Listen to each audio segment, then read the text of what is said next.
ټاپي پروژه.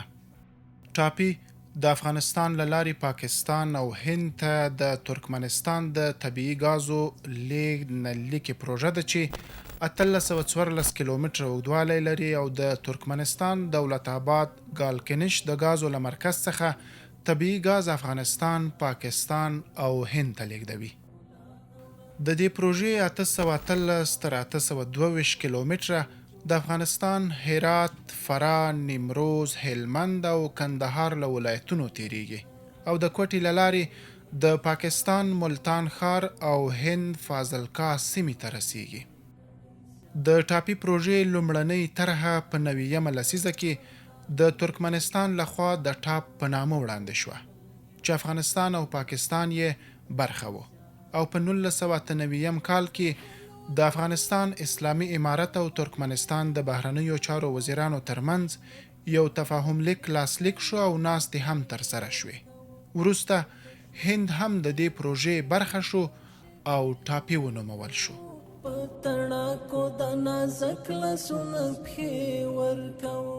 د ټاپي ګازو نللیکې غځونې لګښت 22.5 میلیارده ډالر ښودل شوی او په کال کې 33 میلیارده متره مکعبه ګازو لیږد ظرفیت لري او په اوږدو کې یې 12 د فشار پمپونه لګول شوي چې 15 هغه به یې د افغانستان په خاوره کې وي.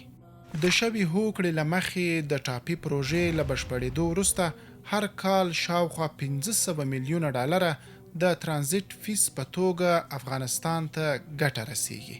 په تیرو 2 لسیزو کې د ټاپي پروژې د کار پیل نمایشي هڅې څو ځله وشوې، خو په افغانستان د اسلامي امارت په بیا واکمنېدو سره د اقتصادي پروژو د پیلېدو هڅې لا ګړندۍ شوې چې د 1400 لومړي کال پیل کې د اوبو مدیریت ستره پروژه قشتېپه پیل شوه او له دې سترې اقتصادي پروژې وروسته د 1403 کال د 8 میاشتې په 21مه نیټه د افغانستان اسلامي امارت ریاست الوزراء ملا محمد حسن اخوند او د ترکمنستان ملي رهبر قربان قلی بردي محمدوف په حضور کې د ټاپي او ورسره نورو پروژو پیل پرانسته وشوه. داسې الحمدلله د افغانستان خلک نن د دې پروژې د پیل شاهدان دي. د ټولو لپاره د خوشحالۍ ځای ده او موږ ډېر خوښ یو چې وموسو کولی دغه لوی ارمان د خلکو پوره کړی سو چې د ټاپي په غځېدو سره به زرګونه افغانان په کار بوخت سي او په دوامداره توګه به څوس د ټاپي پروژه ده دلته نل ده او دا سونه کال انشاءالله دوام کوي. دې سره به خلک په کار اخته وي، دلته به د مراقبت دپاره، د امنیت لپاره او د نورو ضرورتونو دپاره به خلک مصروف وي. دا د کار او اشتغال ځایي او د کار پیدا کېدو دپاره یو لوی ګام.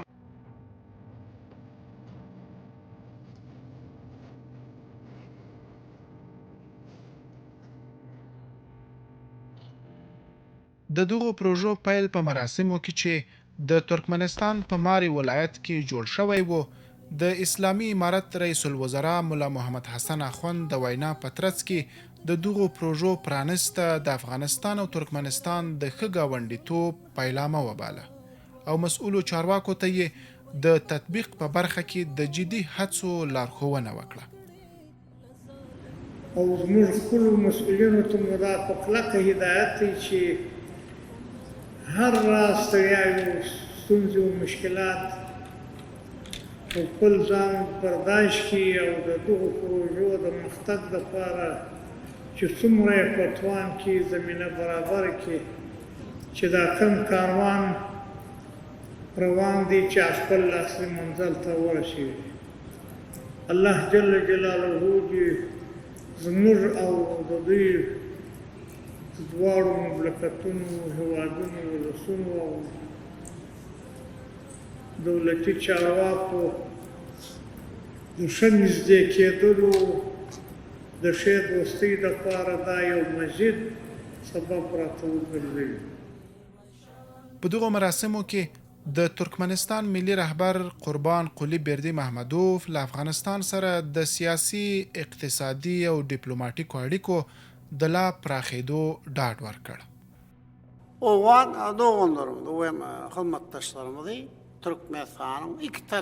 له خپلو افغان ورونو او د ترکمنستان له همکارانو سره دوه اړخیزو اقتصادي، سیاسي او ډیپلوماټیکو اړیکو ته پراختیا ورکوو. د ټاپي نل لیکې سره ترڅنګ د ټاپ له ترکمنستان، افغانستان، پاکستان ته د برېښنا لیږد پروژه ده چې لومړی فاز یې تر هرات د لین غځونې او د نورالجهاد سب سټیشن د ظرفیت لوړونې پروژه وه چې تر تطبیق وروسته پرانستل شوه. پروژه نورالجهاد بخشی از پروژه تاپ است. پروژه تاپ بخش دیگری از پروژه های اساسی کشور بود که انرژی برق را از ترکمنستان به افغانستان بعداً به پاکستان انتقال خواهد داد. فاز اول آن یا بخشی از این پروژه در هرات تطبیق شد و سب استیشن نورالجهاد که امروز آغاز به کار کرد و به هموطنان ما یکی از منابع قوی و مؤثر برق تبدیل میشه. انشالله هم پارک صنعتی از او استفاده خوب خواهد کرد در ولایت هرات، هم در دیگر نیازمندی های هرات از او استفاده خواهد شد. د نورالجهاد سب سټیشن چې پخوای د 80 تر 80 میگاواټه برېښنا لیږد ظرفیت درلود، په لوړونې سره به دغه کچه 120 میگاواټه ته ورسیږي او د هرات صنعتي ښارګوټي او د هرات اوسیدونکو د برېښنا کمښت ستونزه به حل شي. دغه سب سټیشن ظرفیت پیدا کړ چې مخکې هغه 80 یا 80 میگاواټه برېښنا چې له ترکمنستان هیواد څخه هرات ته لیږدول کېدله دا به 120 میگاواټه ته ورسیږي چې په دې سره به د هرات د خلکو او د صنعتي پارکونو زیات مشکلات حل شي. د نورالجهاد سب سټیشن پرانست مراسمو کې د ترکمنستان انرژۍ وزارت سکرتر عبدالطاهر کوهن وویل د ټاپ پروژه نه یوازې د ټاپي پروژې د بنسټیزو تاسیساتو برېښنا تامینوي بلکې پاکستان او د جنوبي آسیا نورو هیوادونو ته د برېښنا لیږد زمینه برابروي.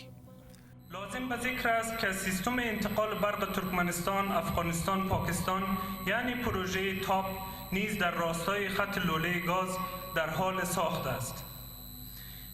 این سیستم انتقال برق نه تنها برق تمامی تأسیسات زیربنایی خط لوله گاز مذکور را تامین می کند بلکه امکان صادرات آن با پاکستان و دیگر کشورهای جنوب آسیا را از طریق افغانستان نیز فراهم می کند. د ټاپي پروژې ترڅنګ د اوسپنې پټلۍ غځونې پروژه ده چې لومړی فاز یې له ترکمنستان څخه تر هرات پورې د اوسپنې پټلۍ غځول دي او د جوړولو چارې یې پیل شوي.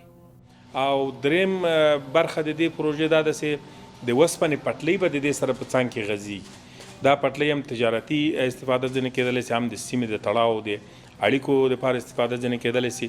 لومړی فاز د ترکمنستان نه تر هرات پورې رسیږي او د هغه مرکز سره به وصل کېږي چې د ایران نه هم د اوسپنې پټلۍ رارسېدلې بیا به د مزار شریف طرف ته هم ځي او کندهار سره به وصل کېږي.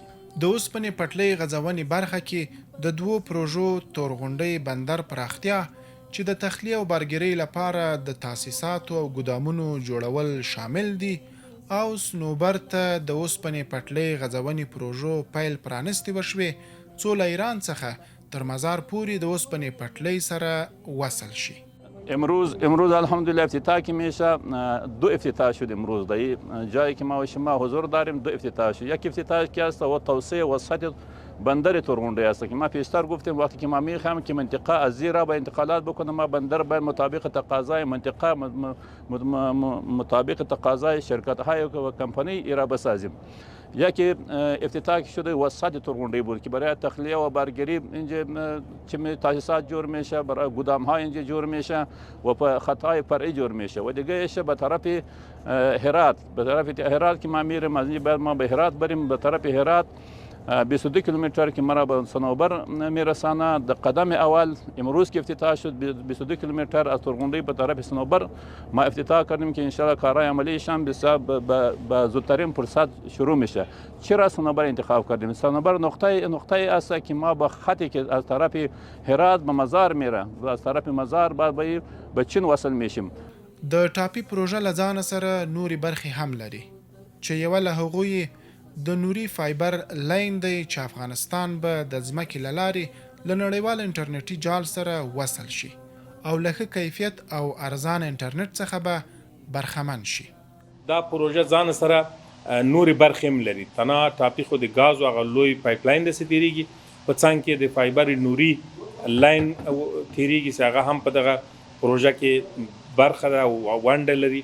او د فایبر د رسیدو سره به افغانستان د نړیوال انټرنیټي جال سره وصل کېږي. په مخابراتي برخه کې به ډېر سهولتونه ایجادېږي، د ټکنالوژۍ په برخه کې به ډېر سهولت ایجادېږي افغانانو ته، د انټرنیټ کیفیت به ورسره لوړېږي او ډېر به ارزانه وي دا انټرنیټ لکه د نورو هیوادونو چې ده، ځکه چې موږ د نړیوال جال سره د مځکې له لارې نه وصل کېږو. د دغو ټولو پروژو ترڅنګ نیمه پوخ سړک به هم د ټاپي پروژې برخه وي چې په پیل کې د دې پروژې د کارونو په پرمختګ ترې ګټه واخیستل شي او کېدای شي راتلونکي کې د سیمې اتصال لپاره اساسي ورغېږي.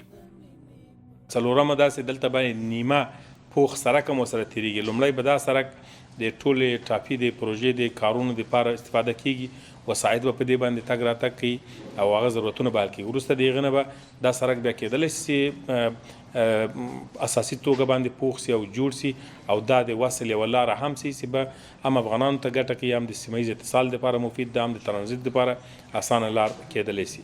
د ټاپي او نورو پروژو پرانست او شتون په سیمه کې د هیوادونو ترمنځ نه یوازې په اقتصادي بلکې په سیاسي او ډیپلوماټیکو اړیکو هم مثبت اثر پرې باسي او اړیکې یې سره ټینګېږي. سیمه ییز اتصال یو له مهمو اهدافو څخه ده. کله چې د سیمې هیوادونه یو له بل سره ګټې وتړل شي، په سیاسي لحاظ دا هیوادونه یو بل ته ډېر نږدې کېږي او یو د بل ډېر مراعات کوي.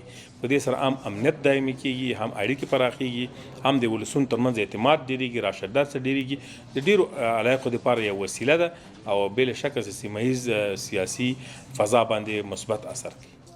د ټاپي پروژې لومړی فاز چې په راتلونکو 2 کلونو کې به بشپړ شي، 150 میلیونه ډالره لګښت پرې راځي چې ترکمنستان به یې پرې کوي او د پروژې په بشپړېدو سره به دا لګښت له افغانستانه د ګازو ترانزیت فیس په بدل کې ګرځول کېږي. د یادونې وړ ده تر هراته د دې پروژې په بشپړېدو سره افغانستان ته د اړتیا وړ د ګازو لیږد پروسه پیلېږي چې افغانان کولی شي ترې ګټه پورته کړي. د ټاپي پروژې په بشپړېدو سره په لومړیو 10 کلونو کې افغانستان هر کال 1 میلیارد متره مکعبه ګاز او دویمه لسیزه کې هر کال 1.5 میلیارد متره مکعبه ګاز ترلاسه کړي او که د افغانستان اړتیا پوره شوه، کولی شي په نورو هیوادونو یې وپلوري.